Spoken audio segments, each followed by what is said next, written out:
Yeah, so I offered him Secretary of State, and also I'm not calling it a cabinet anymore. That's too effeminate. Yeah. I'm gonna call it an arsenal. That's good. Why wouldn't you? Right, because it's a cabinet is like, what are we, homemakers? Right, in the kitchen? That's where you put your Am I getting my cinnamon out? baking soda. Yeah, what are we doing?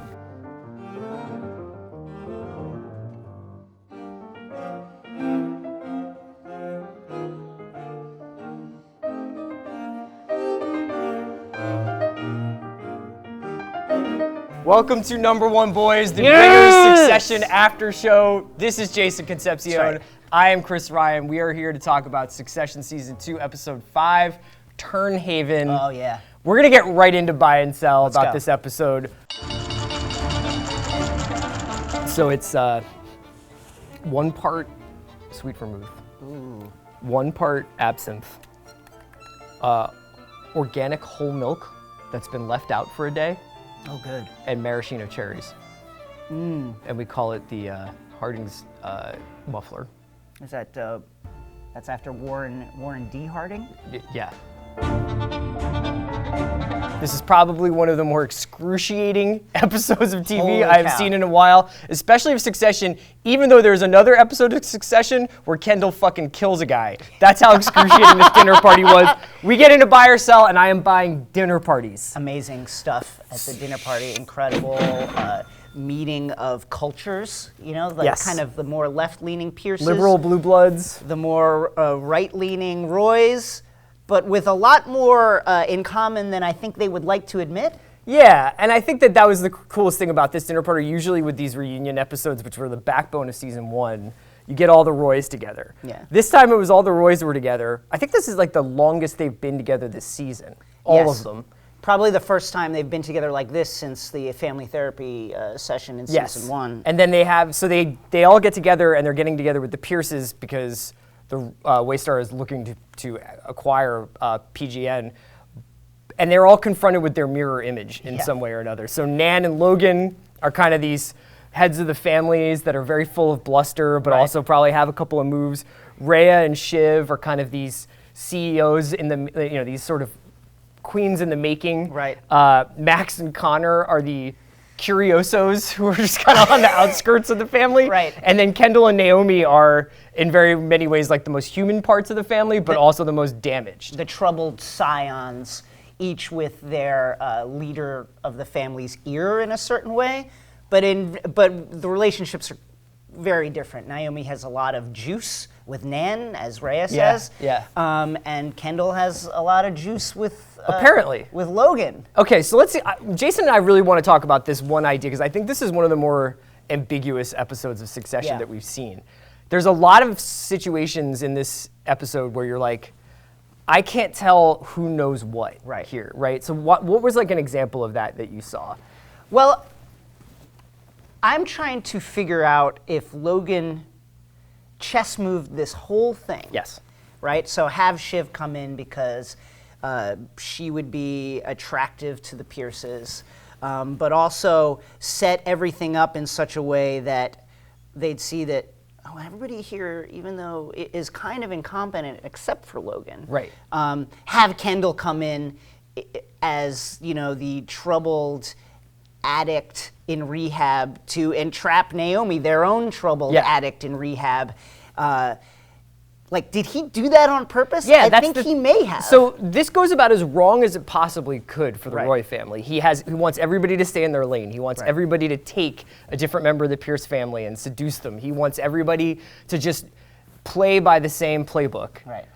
And then it just goes completely off the rails at dinner where Shiv jumps in front of the bus and says, I'm going to be the next CEO. Marcia starts popping off and drinking extra glasses of wine. Kendall essentially gets called out for being an active drug user by Naomi. Connor is like screaming about like fluoride at the other end of the table. Roman is openly lying about reading. Yeah. Roman is just making up author names. Are you a big reader? So it's going as bad as it possibly could. And on one hand, it seems like Logan is like, oh shit. Yeah. But on the other hand, is that exactly what he expected? He's smart enough to know who his family is. So if you invite them to this place, keep them all in the same room, put them under pressure, and ply them with alcohol, it's almost like this is exactly what he wanted because obviously, as we see at the end of the episode, he gets what he wants. Even the addition of Marsha, which even they get into that tiff, which is When she was goes into a the bathroom, shocking yeah. moment. But you could see that Nan was like, oh well, he married this woman from Lebanon. There's got to be some amount of depth to him that we don't understand. She says, you know, a man in your position might have taken a different kind of bride. It all seems designed to, on the one hand, seduce, and on the other hand, show them that maybe Logan is the best option. But he may have had that in the back of his mind, but he seemed too legitimately upset when it all seemed like it was gonna It just fall seems like a apart. guy this smart wouldn't be like, I bet when I bring all these people to this party, they're Yeah. just going to nail it. Because they're just incapable of doing that. Everything that we've seen from them before would suggest that like there's just no way Roman can keep his shit together over the course of 2 nights. Right, you don't take Connor to something like this. Yes. And be like, talk to this guy from the Brookings Institute. Right? Yeah. And get him to change his vote from no to yes. So for the other example that I saw of this show really like kind of being a little bit murky is what does Kendall do? Right. So Logan obviously has a side plan with Kendall where Kendall's supposed to arrive late, make it very clear what he's been up to. Yeah. Kendall's like crunching numbers and seems to be like That's important, got I a think. job to do here. And then weirdly like he comes in, Rhea's like, we could really use someone like you. Like Rhea seems kind of interested in Kendall as like in terms of his mind. Yeah. And then Naomi and him obviously have like this like almost chemical attraction. Right. Not to put too fine a point on it. And then but how much does Kendall know about what Logan's overall plan is? Because Kendall, Frank, and Logan are having these side meetings.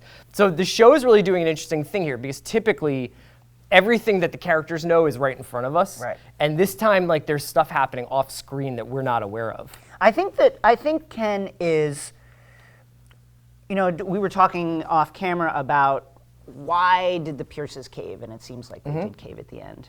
And I think Ken crunching those numbers, much the same way with the Walter episode, he was able to perhaps uncover the weakness of the Pierce position that's not obvious. Right, Like, because they need that cash. Ultimately, they like, need the money. Yes, and it's ultimately like they always knew it was going to be a matter of money, and we're probably always prepared to pay 25. Right. And the Shiv thing being like this deal breaker was never really going to be a deal breaker because he and Jerry were expecting a phone call on that helicopter. So so buying dinner parties, that's where we're at with buying and selling. What do you buy? I am going to buy Jerry again, who quietly had the best dinner party performance. I thought that line when Logan is like, well, Jerry's on the paperwork for being the CEO, but I think that even she would say that she can't handle it. Yeah. And then her rejoinder of, well, maybe the second person. I would be the second person to say that. I thought was perfect, and also this burgeoning relationship, or whatever you want to call it, with Roman. She's accruing power, certainly that way, but there's also like a very strange warmth to it that I don't know at all how to describe. It's unlike, honestly, like, I kind of don't know what to say about this because you're like, this is hugely depraved and disturbing and also like maybe the most very sincere expression of affection on this show. Yeah, I mean, there's a vulnerability to Roman in these moments that is awful, but also is clearly the result of the awful way he was brought up. Yeah. And treated by probably Kendall and probably Logan and him, revealing that to Jerry is strangely heartwarming, even though it's absolutely depraved and wrong. It was wild how like this episode just like immediately revealed all of like the worst aspects of their personalities. Like Connor is an absolute freak. Roman definitely has like necrophilia fantasies with his girlfriend who he's unable to sexually satisfy in any other way. Yes. Kendall is just completely like is using constantly now. Yeah. Shiv, who I think is nominally the hero of the show, Sort of. also is like, can barely control her own ambition. And is willing to cast aside any actual beliefs and ideology that she may or may not have. Right. In service of pursuing those ambitions. Right. She's ready to cast aside everything she believes in. She says in that moment when her and Tom pretend they have a dog sitting problem, go out to the Mondale. hallway. Mondale oh, the Mondale, dog. that's hopeful. That's a good sign. That's hopeful, right? They go out there and she says, I don't even believe in this, but I want it so badly. Yes. Yeah. I'm like basically like losing confidence in the plan that I set out. Yeah. As far as buying and selling, so you're buying Jerry. Yeah. I'm going to sell helicopters. Oh man. I just feel like there should be a higher degree of difficulty in turning those on, because if you've got two scions of very rich families crushing a bottle of Belvedere and doing rails, they shouldn't be able to flip 3 switches and turn a helicopter on. And there was like a moment where you're just like, oh my God, Kendall's gonna fly this helicopter, and this is gonna be the end of Kendall. I was like, oh no. I gotta say that one of the really kind of fine details about this show, about like this kind of like environment of wealth that these characters have grown up in, one of the things I really appreciate is the helicopters and the way they engage with the helicopters. One, Ken knowing how to, he's been in them so much, he knows how to he turn knows them. all the words. He can at least get the rotor to start going. Throttle, yeah. And also when it lands and they come off, they don't duck. Yeah. There's no ducking. They've just been on these helicopters so much that they just walk out. Yeah, that's a really good point. Did you have any other buy or sells you wanted to add on? I'm going to sell noblesse oblige. This kind of idea, this European idea of the responsibility of lords and ladies and of the wealthy to be kind and generous with the way they employ their wealth and power. And you see that in the moments when Nan Pierce is inviting her servant to come have a drink with us. Yeah. Why do you never take a break?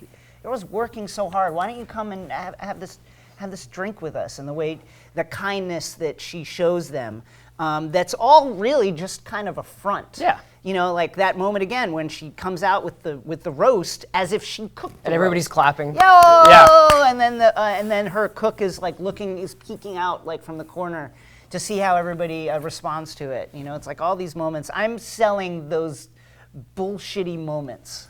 So who's your number one boy then for this week?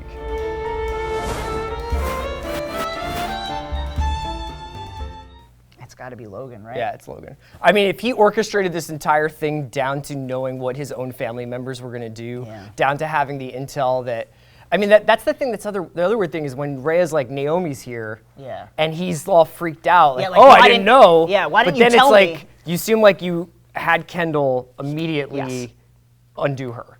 Immediately. So maybe he did know. It's hard to say. I played Kendall, used Kendall like as a chess piece. Yeah. To the point where Naomi was like, when he says, oh, I'm in recovery too, and she's like, yeah, I know. And he's like, oh, how did you know? I could just sense it on you. Yeah, yeah. Why don't you ask me? Yeah. All right, so number one boy is Logan. We're going to get into biggest burn of the week now.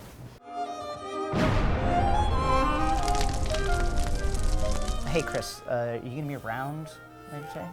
I'm actually going by Christopher now. Sorry. Christopher, are you hanging out today?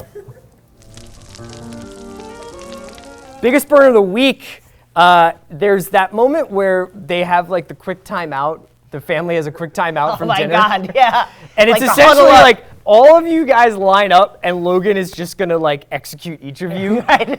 And he's like, Roman, he tells Roman to modulate his laughing. We didn't get you from a hyena farm. I love it. There's a quick line when they're all coming to that room and Roman's like, I think that's going pretty well. I mean, nobody fucked Nan Pierce.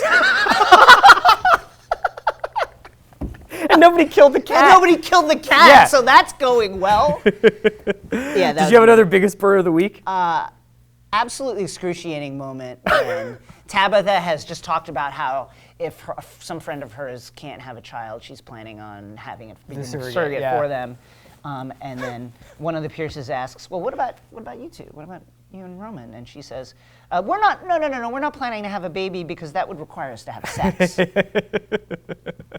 My skin actually crawled off of my body and went into the other room. That was so devastating. And I think like runner-up moment for Naomi Pierce's Shakespeare subtweet of the Roys in general when she gives that, I think it's Richard II line about the purest treasure mortal time affords is spotless reputation. Dude, you know what I love is how Kendall will be like, you're like, oh, you're the beating heart of this show. Like, you're really amazing. And then he'll be like, are you a poetess? And you're like, you're such a douchebag. Are you some kind of poetess? Are you like actress? A poet? That was really great. That are was you like legit. A poetess? That was the real deal. That's she held a ladle and recited Shakespeare from memory, and like Ken is like, whoa.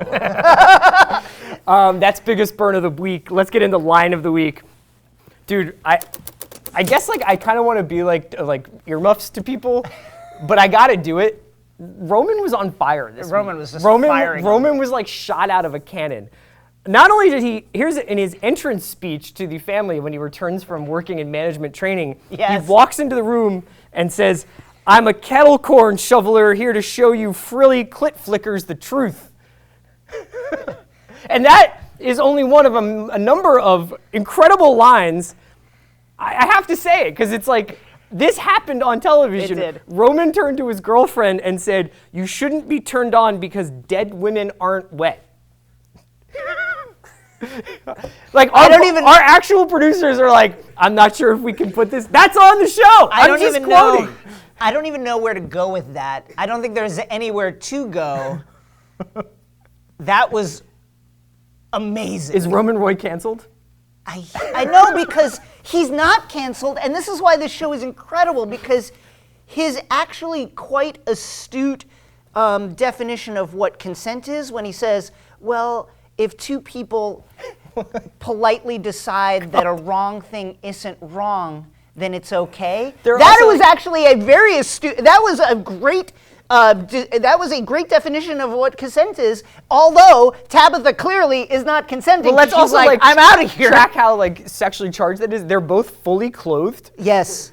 And then Roman's idea of like sexual nirvana is masturbating into a bathroom door. Right, as someone denigrates him, humiliates him, and tells him how much his family would be absolutely devastated and ashamed of him if they knew what he was doing at that very moment. And that got him off in 15 seconds. You gotta walk out on the tightrope sometimes. And this show does that like every week. So those are our lines of the week. Oh wait, Jason, do you have other lines of the week? I'm gonna go with after Shiv appears to blow up the dinner meeting by saying, come on, Dad, just tell him it's gonna be me. And her and Tom retreat to their bedroom, and she's like, oh my God, is there any booze in here? And Tom says, no, there's just Emily Dickinson and low thread count sheets.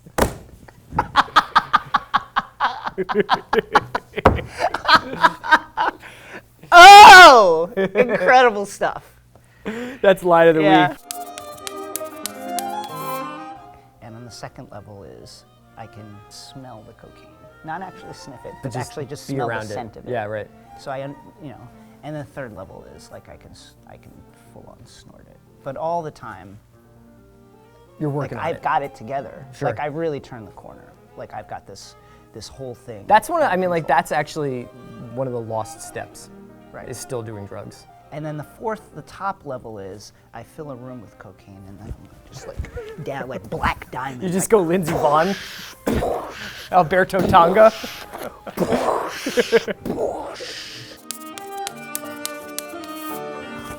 A lot of people come to Jason and I. That's right. The Succession recapping stuff is kind of a secondary endeavor for us because we are two of the only people at The Ringer who really understand like the nuances of high finance. You got to see I got to show you what's going on with my Roth IRA, CBM, IBM, MBA. So I'm really, really long on Tanzanian mines right now. Yeah, it's good. It's good. Nickel is where it's at right now. Because like they're gonna still make nickels, right? Right. Like when Apple Pay and all that stuff comes and goes, we're gonna go back to change. Listen, like when Jobs kicked the bucket, all of Apple fell apart. I'm shorting Apple right now. Shorting Apple, long on nickel. I love nickel. So that's just a free one. That's like a free hit for you guys. Right. But we're going to talk a little bit about the idea of of why they need a successor on this show. So why is it so important that they name a successor? Well, a thing that, I mean, it's underrated and people don't talk about it enough, but the human lifespan is finite. I mean, we're doing interesting work on that. Right. Manchester United midfielder Eric Cantona believes that cells can live forever. Can they? You know, there are microscopic animals that do live forever. That's another little. I'm long on those guys too. I'm working on that with one of my startups. Is looking at combining, microscopic, those micro pigs. Have you ever seen those? Yeah, They're called micro pigs. They live for like 400 years, and the blood of teenagers. Just combining those, and anyway, that's. I don't want to give out the secret sauce, but that's a thing we're working on. But they haven't cracked that code yet, and that's why you need a successor, because people do, after 80, 90, to sometimes 120 years, they do die. That's Finance 101.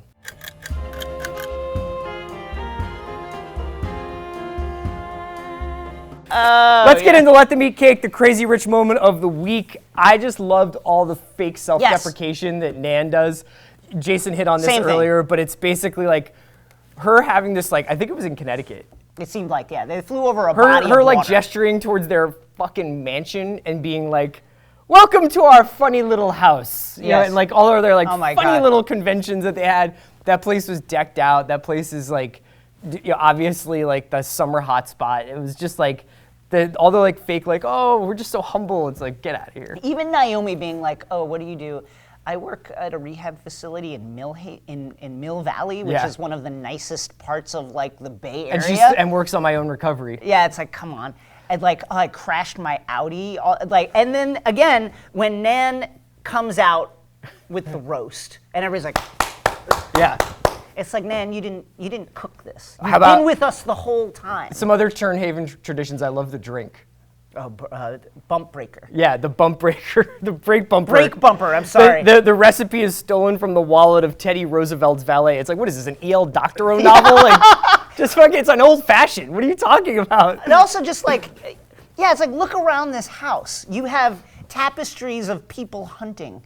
Like, like, come on, you guys are fucking super rich. You named your mansion. Yeah, I know. Anytime If you name your house, I guess they do that a lot on like Flipping Out now. You know what I mean? Where they're just like this house, like this 2-bedroom on like a street next to a highway. It's like, but we're calling it Tara. Right. It's like, all right, guys, Get like outta relax. here. It's just a fucking condo in Waco. Let's do predictions for next week. This is weird, right? So I am starting to have not confusion, but like questions about what happens in the interim of episodes. So like episode 4, which we loved, Safe Room, and I love this whole season, but Safe Room ends with Kendall and Shiv having that pretty tender moment. Right.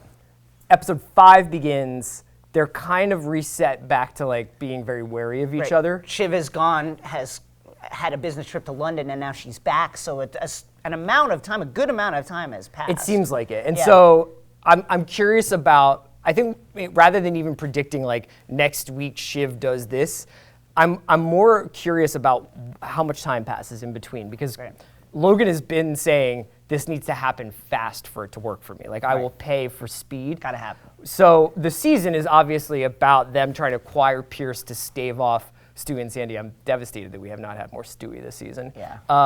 So what do you think could happen next week? I think that we're going to see, I think we saw it in the moment when Shiv was like, you just tell him it's me, Dad. I think the response to that and the success of the Pierce acquisition is going to hammer home for all the Roy kids that if they ever want this thing, they got to take it. They got to bring Logan down somehow.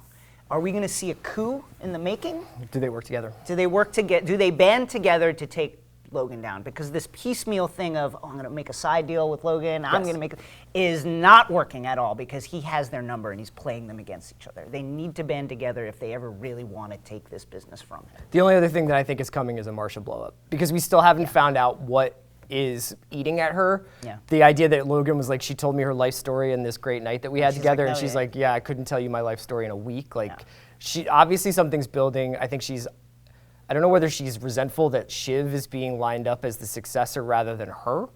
I think she thought this was more of a partnership. Maybe. And you know, she got Logan through that episode with the aneurysm or whatever it is that happened to him, the stroke. She nursed him back to health. She nursed him back to health. She's the one that got him up on the stage at the charity event and was like, you can do this, you can take it back. Yeah. She's the one who did the reverse psychology and was like, yeah, maybe you should give it up. And I think now being cast aside to a certain extent and being treated like just another chess piece on the board, I think has really pissed her off. The fact that she was like, didn't know about the Shiv movement, was like, is that true? Right. Never heard an inkling about it, has really gotten to her. Yeah, it's really, so I feel like something with Marcia is brewing, and like Jason said, we could be seeing the kids needing to band together against Logan. We'll have to find out next week. Join us here on Number One Boys right after the East Coast airing of Succession. For Jason, I'm Chris. See you later.